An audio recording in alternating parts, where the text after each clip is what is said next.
What if the most powerful war stories weren't invented but lived? France didn't just witness history, it shaped it through resistance, sacrifice, and quiet courage. And some of its greatest war films aren't fiction, they're echoes of real events, real people and choices that changed everything. Stick around. You're about to meet the films where truth hits harder than any script ever could.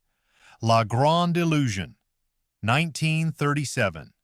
Set in First World War POW camps. La Grande Illusion trades battle scenes for a piercing look at class loyalty and the fading aristocracy. Directed by Jean Renoir himself, a former pilot shot down in 1915, the film follows two French officers and their German captor, a nobleman who shares more in common with his enemies than his own troops. Based on real prisoner experiences, it reveals war not as a clash of nations, but of collapsing social orders. The Germans treat their captives with eerie civility, blurring lines between jailer and guest. Yet beneath the surface, tension simmers. When the aristocratic captain says, "We're both doomed," he mourns a world vanishing faster than bullets fly. Banned by the Nazis and smuggled out of occupied France, the film became a landmark of humanist cinema. It doesn't glorify war, it questions its very logic. With no explosions or heroes, just conversations over dinner and stolen glances, La Grande Illusion proves that sometimes the most radical act is seeing your enemy as human, and that truth still stings today. The Army of Crime, 2009. In Nazi-occupied Paris, a resistance cell made up of immigrants, Armenians, Poles, Italians, fights back with bombs, pamphlets, and sheer will. The Army of Crime tells the true story of the FTP-MOI led by poet Misak Manouchian and his wife Mélinée. They weren't soldiers, they were printers, bakers, students who chose to act when others stayed silent. Director Robert Guédiguian strips away myth showing cramped apartments, coded messages, and the constant fear of betrayal. Captured and executed in 1944, the group was labeled the Army of Crime on a Nazi poster meant to terrify Parisians. Instead, citizens left flowers beneath it. The film's power lies in its intimacy. No grand speeches, just shared cigarettes and quiet goodbyes. It reminds us that courage isn't always loud, it's often whispered in a hallway at midnight. While Hollywood loves lone heroes, this film honors collective bravery, and in doing so it resurrects voices history tried to erase. Indigènes, 2006. They fought for France. They were promised equality. They got betrayal. Indigènes follows four North African soldiers, Moroccan, Algerian, Tunisian, who joined the Free French forces in World War II, only to face segregation, unequal rations, and burial in unmarked graves. Director Rachid Bouchereb based the film on real veterans' accounts, capturing battles like Monte Cassino with brutal honesty. One scene shows a Moroccan soldier storming a German bunker, saving his unit, then being denied promotion because his name doesn't sound French. The injustice isn't shouted, it's baked into every frame. The film sparked national outrage, leading France to restore frozen pensions to colonial veterans in 2007. But its real victory is emotional. It gives dignity to men history ignored. These soldiers weren't extras in someone else's story, they were central to France's liberation. Indigènes doesn't just depict war, it demands accountability, and that's why it still matters. Weekend at Dunkirk, 1964. While British ships sailed away, thousands of French soldiers were left stranded on the beaches of Dunkirk. Weekend at Dunkirk tells their forgotten story. Starring Jean-Paul Belmondo as a disillusioned officer, the film captures the chaos, confusion, and quiet despair of those abandoned in 1940. Based on Robert Merle's novel, inspired by his own evacuation, it avoids heroics. Instead, we see men knee-deep in seawater watching allies depart, burning maps to keep them from the enemy. Director Henri Verneuil shoots it with gritty realism. No score, just wind waves and radio static. The title's Weekend is bitterly ironic. What was meant to be brief becomes a nightmare of waiting. Yet amid the ruin, small acts of grace shine, sharing bread, giving last rites in the rain. Unlike grander retellings, this film centers French experience often erased in Allied narratives. It's not about winning. It's about surviving when no one's coming to save you. and sometimes that's the truest kind of courage. The 317th Platoon, 1965. Jungle, heat, no backup. The 317th Platoon drops you into the First Indochina War with terrifying realism because its director Pierre Schoendorfer lived it. Captured at Dien Bien Phu in 1954, he returned to film this harrowing retreat of French and Vietnamese soldiers through enemy territory. There are no heroes here, just exhausted men arguing over rations, doubting their mission, and watching comrades fall. Shot in the Cambodian jungle under brutal conditions, the film uses real military slang, authentic gear, and minimal music to create immersion.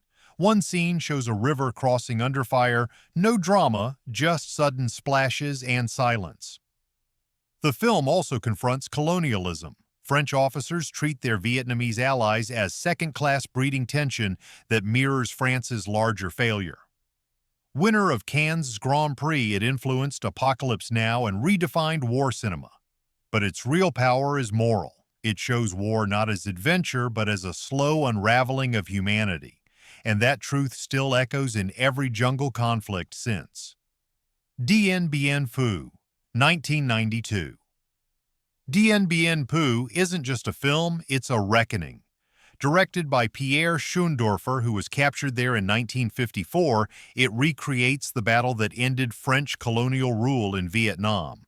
Shot on the actual battlefield, it blends archival footage with reenactments to show French officers growing desperate as Viet Minh forces surround them with artillery hauled by hand. The film refuses to villainize either side. General Giap is portrayed as brilliant, French commanders as tragically outmatched. Sound design immerses you in monsoon rains, radio static, and the thud of shells.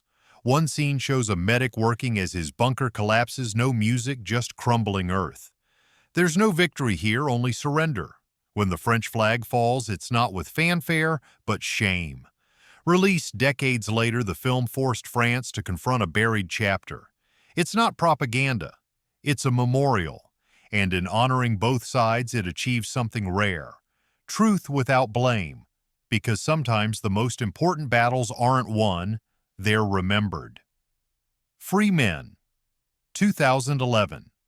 Inside the Grand Mosque of Paris during the Nazi occupation, Jews were given Muslim names, forged papers, and shelter right under the Gestapo's nose.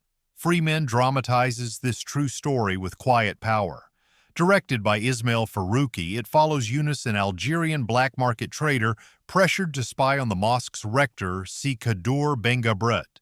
But as he witnesses acts of quiet defiance, hiding families, smuggling documents, he's drawn into a web of moral courage. Historical records confirm the mosque saved dozens, possibly hundreds. The film captures this with restraint. Shared mint tea, whispered prayers, a Torah hidden in a Quran. There are no shootouts, just glances that mean life or death. What makes it profound is its message: solidarity across faiths in the darkest times. Yunus isn't a hero at first, he's just surviving. But step by step, he chooses to do what's right. In a world that loves simple villains, Free Men offers something rarer: ordinary people choosing humanity over fear. And that's a story worth never forgetting. The Battle of Algiers, 1966. Shot like a newsreel on the actual streets of Algiers. The Battle of Algiers feels less like a movie and more like recovered history. It dramatizes the 1957 urban war between French paratroopers and the Algerian FLN with documentary realism. There are no stars, just faces you'd pass on the street. No score, just drums, chants, and radio static. The film shows both sides: FLN recruiters handing bombs to teenagers, French officers calmly justifying torture as necessary. It refuses to pick a hero. Instead, it asks how ordinary people become revolutionaries or occupiers. Banned in France for 5 years, it was later studied by the Pentagon for its insight into insurgency. Yet its power isn't tactical, it's moral.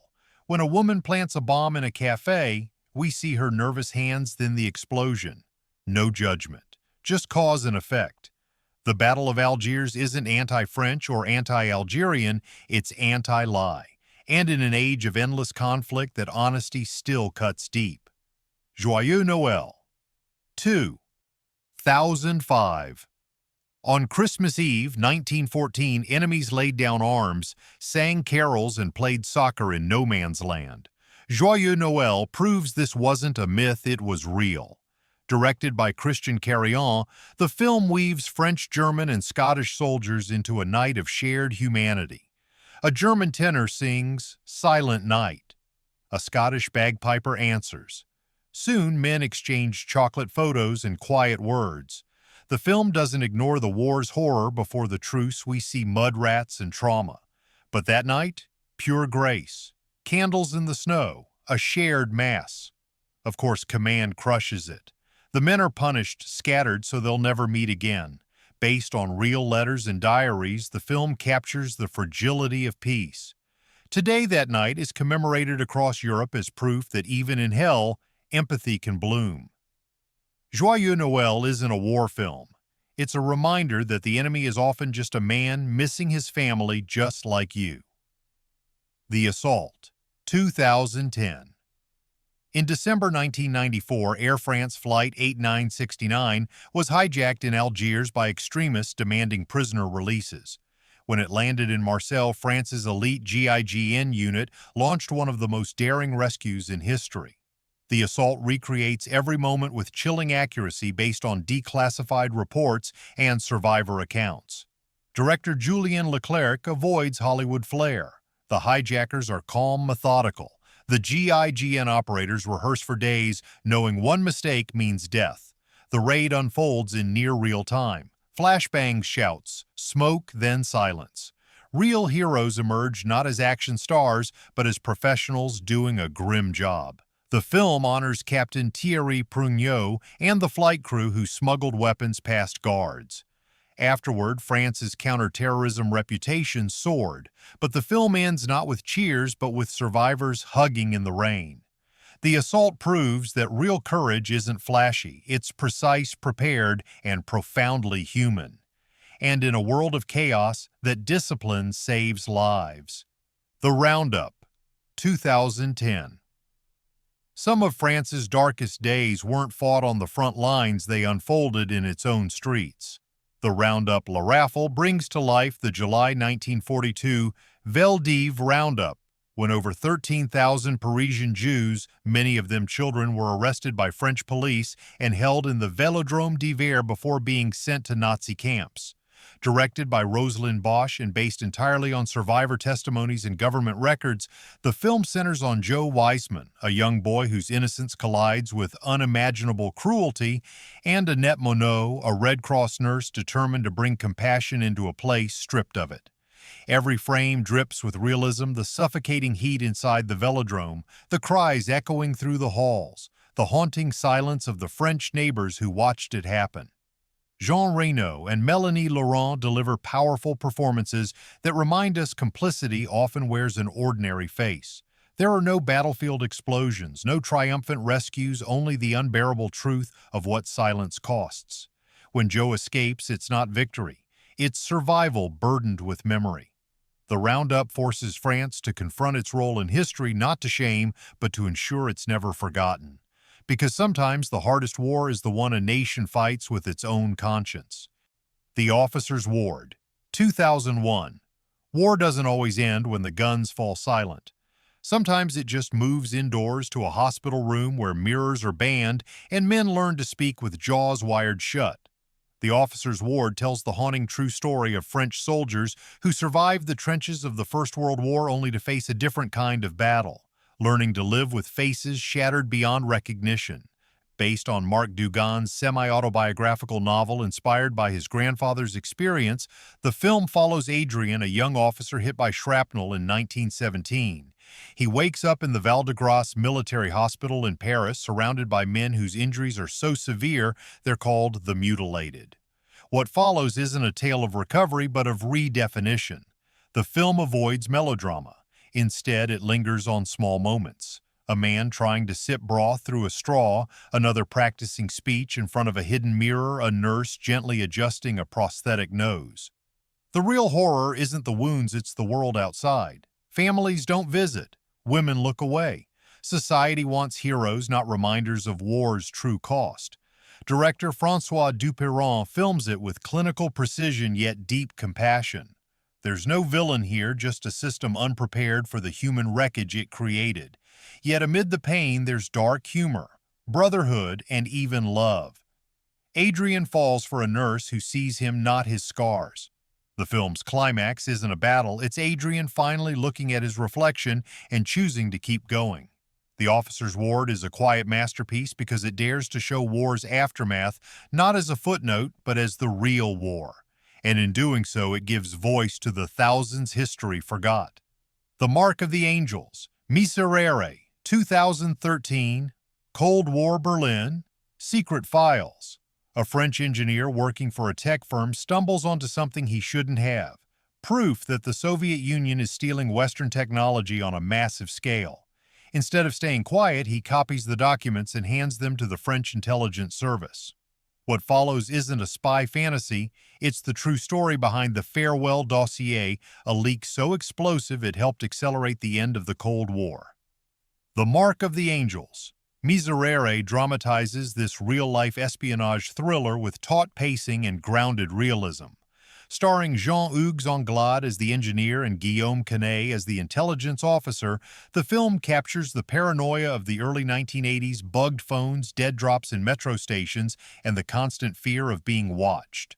What makes this story unique is its French angle. While most Cold War films focus on the CIA or KGB, this one shows how a small, determined team in Paris changed the game. The engineer codenamed Farewell wasn't a trained spy, he was a patriot who believed his country deserved the truth. The film doesn't glamorize spying. There are no car chases, just tense meetings in cafes and the slow unraveling of a global deception. When the documents reach President Reagan, they confirm Soviet vulnerabilities and shift the balance of power. Director Christian Carrion brings the same historical rigor here, using declassified files to recreate conversations and operations. The result is a spy film with soul, because at its heart, The Mark of the Angels isn't about secrets, it's about the quiet courage of one man who chose truth over safety. And in a world drowning in lies, that's the most revolutionary act of all. A Very Long Engagement, 2004. Not all war stories end on the battlefield. Some begin there and spend years trying to escape it. A Very Long Engagement. Un long dimanche de fiançailles is Jean-Pierre Jeunet's hauntingly beautiful exploration of love, loss, and the long shadow of World War I. Starring Audrey Tautou as Mathilde, a young woman refusing to believe her fiancé Manek was killed at the Somme, the film blends meticulous historical realism with lyrical emotion. Mathilde's search leads her through government archives, witness testimonies, and the scarred ruins of France, piecing together fragments of 5 condemned soldiers, including her beloved, who vanished in the trenches. Jeunet's direction turns mud-filled craters into memories, using sepia light and mournful silence instead of battle drums. Every clue Mathilde uncovers reveals not only the cruelty of war, but the quiet resilience of those left behind. There are scenes of devastating tenderness, a prosthetic limb washed in sunlight, a letter discovered years too late, that remind us healing is its own kind of resistance. Beneath its romance beats a fierce anti-war heart. The absurdity of orders, the waste of youth, the yearning for meaning after madness. A Very Long Engagement may not chronicle victory or defeat, it chronicles endurance. And in that endurance it finds the truest portrait of courage France ever filmed. So was it ever just about battles and medals? Or about choices made in silence, truths buried deep in ordinary people who refused to break? These 15 French war films remind us that courage has many faces. If one moment stayed with you, tell us below. Subscribe for more stories that dare to remember, and share this with someone who still thinks war is glory, because real courage is always quieter, harder, and deeply human.